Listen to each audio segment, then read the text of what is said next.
സ്പോട്ടിലെ മറ്റൊരു വിഷയത്തിലേക്ക് കടക്കുകയാണ്. നിയമസഹായം തേടിയെത്തിയ യുവതിയെ ബലാത്സംഗം ചെയ്ത കേസിൽ മുൻ സർക്കാർ അഭിഭാഷകൻ PG മനുവിന് ജാമ്യം ലഭിച്ചു.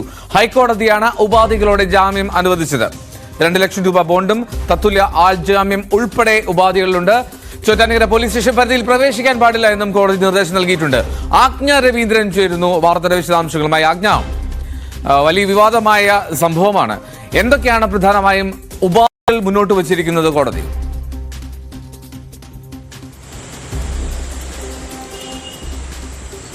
എൽദോ സൂചിപ്പിച്ചതുപോലെ ഉപാധികൾ വെച്ചാണ് കോടതി ഇപ്പോൾ ഹൈക്കോടതി സിംഗിൾ ബെഞ്ച് ഇപ്പോൾ PG മനുവിന് ജാമ്യം നൽകിയിരിക്കുന്നത്.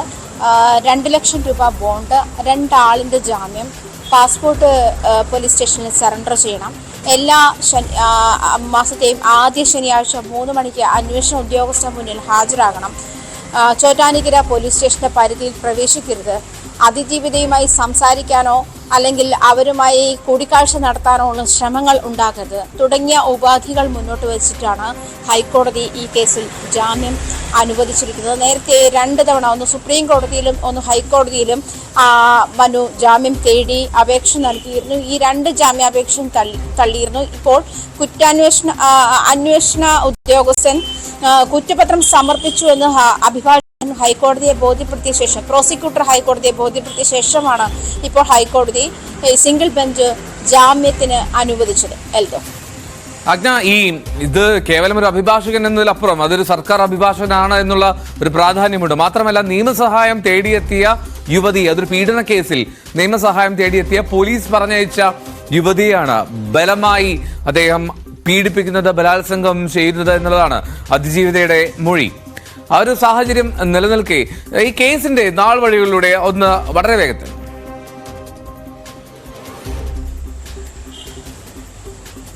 2018 എന്തോ ഈ പറയുന്ന ലൈംഗിക അതിക്രമ കേസിലെ അതിജീവിതയായ പെൺകുട്ടി ഈ ലൈംഗിക അതിക്രമത്തിന് ഇരയാകുന്നത്. 2018 മുതൽ 5 വർഷം വരെ ഈ കേസ് കൊടുത്തിട്ടും വാദം തുടർന്നിട്ടും തുടർ നടപടികളൊന്നും ഉണ്ടാകാത്തതിനാൽ പോലീസ് ഉദ്യോഗസ്ഥരുടെ നിർദ്ദേശപ്രകാരമാണ് സർക്കാർ പ്ലീഡർ PG മനുവിനെ അതിജീവിത കാണുന്നത്.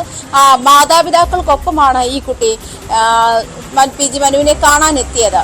അതിനുശേഷം അദ്ദേഹത്തിന്റെ കടവന്ത്രയിലെ ഓഫീസിലേക്ക് വിളിച്ചു വരുത്തി ഇവരെ കടന്നു പിടിക്കാൻ ശ്രമിക്കുകയും മാനഭംഗപ്പെടുത്തിയെന്നും അതിനുശേഷം അതിജീവിതയുടെ വീട്ടിലെത്തി ഈ PG മനു അതിജീവിതയെ പീഡിപ്പിച്ചുമെന്നുമാണ് കേസ്.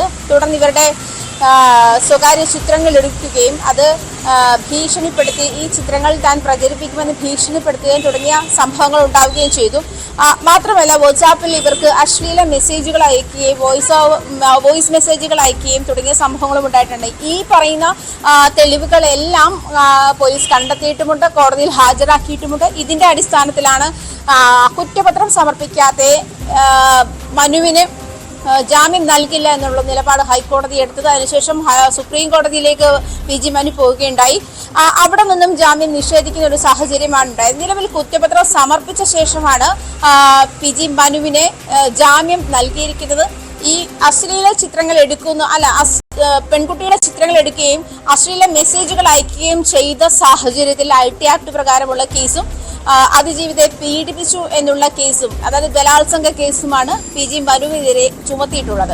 എൽദപ്പോൾ, ഇനി ഇതിന്റെ കോടതിയിൽ വ്യക്തത നൽകിയിട്ടുണ്ടോ? ഇതിന്റെ വിചാരണ നടപടികളൊക്കെ ആരംഭിക്കുന്നതിനെ പറ്റി, ഈ കേസിലെ തുടർ നടപടികളെ പറ്റി എന്താണ് ഒരു ലഭ്യമായിട്ടുള്ള വിവരം?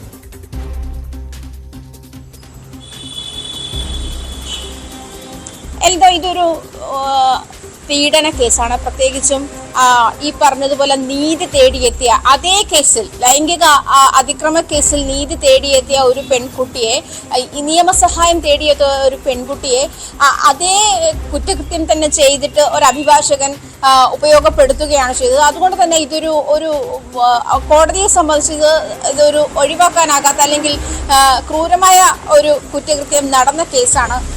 ഇപ്പോൾ ജാമ്യം മാത്രമേ ഈ കേസിൽ അനുവദിച്ചിട്ടുള്ളൂ. അത് കുറ്റപത്രം സമർപ്പിച്ചതിന്റെ സാഹചര്യത്തിൽ മാത്രമാണ്. ഇതിൽ തുടർവാദം നടക്കുകയും PG മനുവിന് നിയമം അനുശാസിക്കുന്ന തരത്തിലുള്ള അതല്ലെങ്കിൽ വേലി തന്നെ വിളവ് തിന്നുന്ന ഒരു സാഹചര്യമാണ് നിലവിലുള്ളതെന്ന് ഹൈക്കോടതി നിരീക്ഷിക്കുകയുണ്ടായി. ആ ഒരു സാഹചര്യത്തിൽ ഇത്തരം ഒരു കേസിനെ വളരെ സീരിയസ് ആയിട്ടാണ് നമ്മുടെ നിയമവൃത്തങ്ങൾ കാണുന്നതെന്നാണ് മനസ്സിലാക്കുന്നത്. മാത്രമല്ല, നേരത്തെ നമ്മൾ സൂചിപ്പിച്ചതിൽ ഇദ്ദേഹം മുൻ സർക്കാർ ലീഡറാണ്. അതുകൊണ്ട് തന്നെ കൊണ്ടാണ് ഈ പോലീസ് ഉദ്യോഗസ്ഥൻ ഈ പെൺകുട്ടിയെ ഇദ്ദേഹത്തിന്റെ അടുത്തേക്ക് സഹായം തേടാൻ, അതായത് 5 വർഷമായി ഉള്ള ഒരു പീഡന കേസിൽ അതിജീവിതയായ ഈ പെൺകുട്ടിക്ക് നീതി കിട്ടുന്നില്ല, അതുകൊണ്ട് ഇദ്ദേഹത്തെ സമീപിക്കൂ എന്ന് പറഞ്ഞിട്ട് പോലീസ് ഉദ്യോഗസ്ഥൻ പറഞ്ഞു വിടുന്ന പെൺകുട്ടിയാണിത്. അല്ലാതെ ഇവര് സ്വന്തം വഴിക്ക് ഒരു അഡ്വക്കേറ്റിന്റെ സഹായം തേടിയെത്തിയതല്ല. അപ്പൊ ആ വഴിക്ക് തന്നെ എത്തിയത് കൊണ്ട് തന്നെ അതിൽ അതീവ ഗൗരവകരമായിട്ടാണ് ഈ കേസിനെ ഹൈക്കോടതി കാണുന്നതെന്നാണ് മനസ്സിലാക്കുന്നത്. അതുകൊണ്ട് തന്നെ ആയിരിക്കണം ഒരുപക്ഷെ ഹൈക്കോടതി ജാമ്യം നിഷേധിച്ചതും തുടർന്ന് സുപ്രീം കോടതി ഈ കേസിൽ ജാമ്യം നിഷേധിക്കുകയും ചെയ്തത്. ഇപ്പോഴാണ് കുറ്റപത്രം സമർപ്പിച്ച ശേഷമാണ് ഈ കേസിൽ ഹൈക്കോടതി ഇപ്പോൾ ജാമ്യം നൽകിയിരിക്കുന്നത്. എൽദപ്പോൾ ഈ മറ്റൊരു പ്രധാനപ്പെട്ട കാര്യം ആജ്ഞ, ഈ ജാമ്യം ലഭിക്കുന്നത് അതൊരു തെറ്റായ സന്ദേശത്തിലേക്ക് കാര്യങ്ങൾ എത്തിക്കുമോ എന്നുള്ളൊരു സംശയം ഒരുപക്ഷെ ചില ഭാഗത്തെങ്കിലും ഉന്നയിക്കപ്പെടും. പ്രത്യേകിച്ചും ഈ ഒരു അഭിഭാഷകൻ നീതി തേടിയെത്തിയ യുവതിയാണ് അല്ലെങ്കിൽ ഒരു അതിജീവിതയാണ് പിന്നീട് വീണ്ടും ബലാത്സംഗത്തിനിരയാക്കിയത്. അത് 2 വട്ടം വീണ്ടും ബലാത്സംഗം ചെയ്തു എന്ന് ഈ യുവതി പറയുകയും ചെയ്യുന്നുണ്ട്. അപ്പോൾ നിയമവൃത്തങ്ങളിൽ നിന്ന് ഒപ്പം ഈ അതിജീവിതയുടെ അഭിഭാഷകയൊക്കെ പറയുന്നത് അവർ സ്വാഭാവികമായും ഈ ഒരു ജാമ്യം നൽകിയതിനെ അവർ പിന്തുണയ്ക്കുന്നുണ്ടോ? പ്രത്യേകിച്ച് അന്വേഷണം പൂർത്തിയായി കുറ്റപത്രം സമർപ്പിച്ചു എന്നുള്ള സാങ്കേതികത്വം മാത്രം കൊണ്ട് ലഭിച്ച ജാമ്യമായതിനെ കരുതാൻ കഴിയുമോ?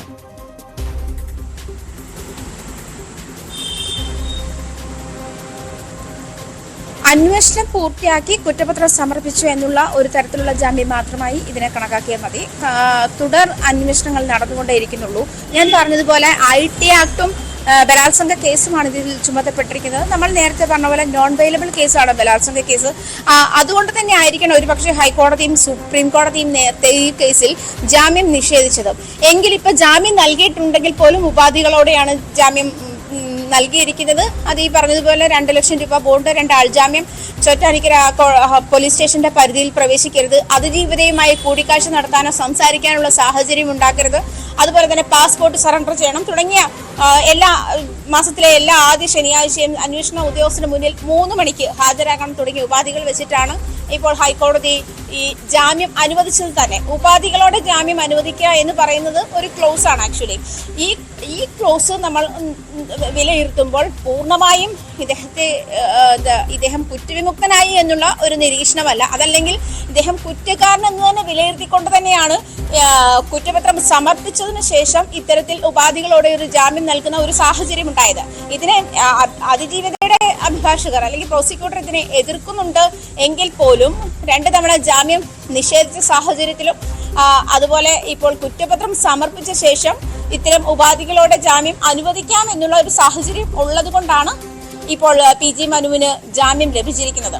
അത് ഒരു തീർത്തും നിയമപരമായ ഒരു സാഹചര്യം മാത്രമാണ്. ഇതിനെ കുറ്റപത്രം പൂർണ്ണമായി സമർപ്പിച്ചതുകൊണ്ട് ഇദ്ദേഹം കുറ്റക്കാരനല്ല എന്ന് തെളിയിച്ചുള്ള ഒരു വിടുതൽ പോലെ അല്ല ഇതിനെ കണക്കാക്കേണ്ടത്. ഇത് ഒരു ജാമ്യം മാത്രമാണ്. ജാമ്യം ഈ പറഞ്ഞതുപോലെ ഉപാധികളോടെയാണ് അനുവദിച്ചിരിക്കുന്നത്. എൽദോ ശരി, ആജ്ഞ രവീന്ദ്രനാണ് വാർത്തയുടെ വിശദാംശങ്ങൾ നൽകിയത്. നീതി തേടിയെത്തിയ യുവതിയെ ബലാത്സംഗം ചെയ്ത കേസിലാണ് അവൻ സർക്കാർ അഭിഭാഷകൻ കൂടിയായിട്ടുള്ള PG മനുവിന് ഈ കേസ് രജിസ്റ്റർ ചെയ്തത്. ഇതിന്റെ അന്വേഷണം പൂർത്തിയായി കുറ്റപത്രം സമർപ്പിക്കുന്നു എന്നുള്ള ഘട്ടത്തിൽ അദ്ദേഹത്തിന് ഇപ്പോൾ ജാമ്യം അനുവദിച്ചിരുന്നു. നേരത്തെ ദീർഘനാൾ ഇയാൾ ഒളിവിലായിരുന്നു. പിന്നീട് സുപ്രീം കോടതിയും ഹൈക്കോടതിയും എല്ലാം ഈ കേസിൽ അദ്ദേഹത്തിന്റെ മുൻകൂർ ജാമ്യാപേക്ഷ അത് തള്ളുകയും നിരാകരിക്കുകയും ചെയ്ത സാഹചര്യത്തിലാണ് പിന്നീട് പുത്തൻകുരിശ് പോലീസ് സ്റ്റേഷനിലെത്തി അദ്ദേഹം കീഴടങ്ങുന്നതും ഹാജരാകാൻ ഉള്ള നിർദ്ദേശം ലഭിച്ചതിന്റെ പശ്ചാത്തലത്തിൽ മാത്രമായിരുന്നു അങ്ങനെ ഒരു കീഴടങ്ങൽ. അപ്പോൾ എന്താണെങ്കിലും ഒരു അഭിഭാഷകൻ നീതി തേടിയെത്തിയ ഒരു ഇരയെ എങ്ങനെ ചൂഷണം ചെയ്തു എന്നുള്ള ഞെട്ടിക്കുന്ന ഒരു കേസ് അന്വേഷണത്തിന്റെ സംഭവം ആയതുകൊണ്ട് തന്നെ, കേസ് അന്വേഷണം ആയതുകൊണ്ട് തന്നെ, കേസ് ഡയറി ആയതുകൊണ്ട് തന്നെ അത് ഇനിയുള്ള ദിവസങ്ങളിലും ശ്രദ്ധ നേടും. എങ്ങനെയാണ് അതിൽ വാദപ്രതിവാദങ്ങൾ നടക്കുക, വിചാരണ നടക്കുക എന്നുള്ളതെല്ലാം ശ്രദ്ധേയമാവുകയും ചെയ്യും. വാർത്താ വിശദാംശങ്ങളാണ് ആജ്ഞ നൽകിയത്. നമ്മൾ ഇനിയും